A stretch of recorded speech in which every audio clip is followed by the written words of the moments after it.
Good morning, guys. Welcome back to the Kirsten's YouTube channel.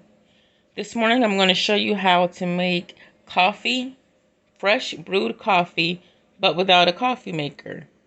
I have my pot that I'm going to use, some water. This is a cup.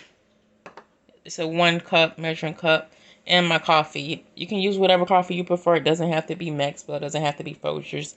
Whatever you want to use or whatever you want to have. So first I'm going to add 2 cups of water.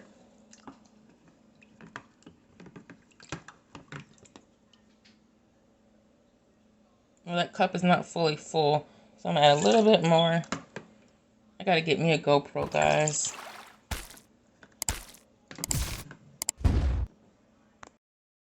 My coffee is starting to boil. I'm going to let it boil until all the grounds reach the bottom. So that should be about 3 or 4 minutes, and all the grounds should be at the bottom. Once all the grounds reach the bottom, which they're starting to do now, and you see the rolling boil. Now my coffee grounds are going to go to the bottom. Because you got to think, when you're making coffee inside the coffee maker, the water's not even getting this hot. So it's not going to take long.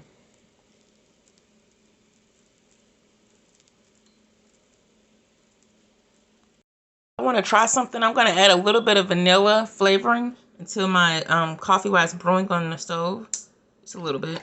I didn't mean to add that much. But I'm going to let that boil, and I'm hoping that's going to give my coffee a slight vanilla flavor.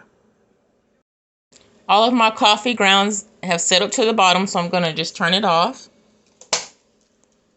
Give it about 3 to 4 minutes, let it cool off and let it finish settle. Then I'm going to pour it inside of my cup. And you can add whatever creamer or sugar you do or don't want to add. And that's it. I'm going to set me a little timer. 3 to 4 minutes. And when that goes off, I'm going to pour it into my cup. There's my timer. So my coffee's set for 3 minutes, and all of the coffee should be settled to the bottom.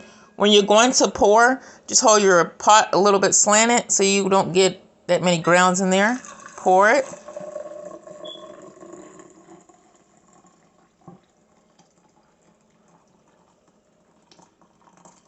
I'm going to stop right there, and you'll see that the grounds are at the bottom. Add whatever sugar or creamer you do or don't want, and that's it. And that's how you make coffee at home without a coffee maker. And guys, it smells so good. Give it a try and let me know how it works for you.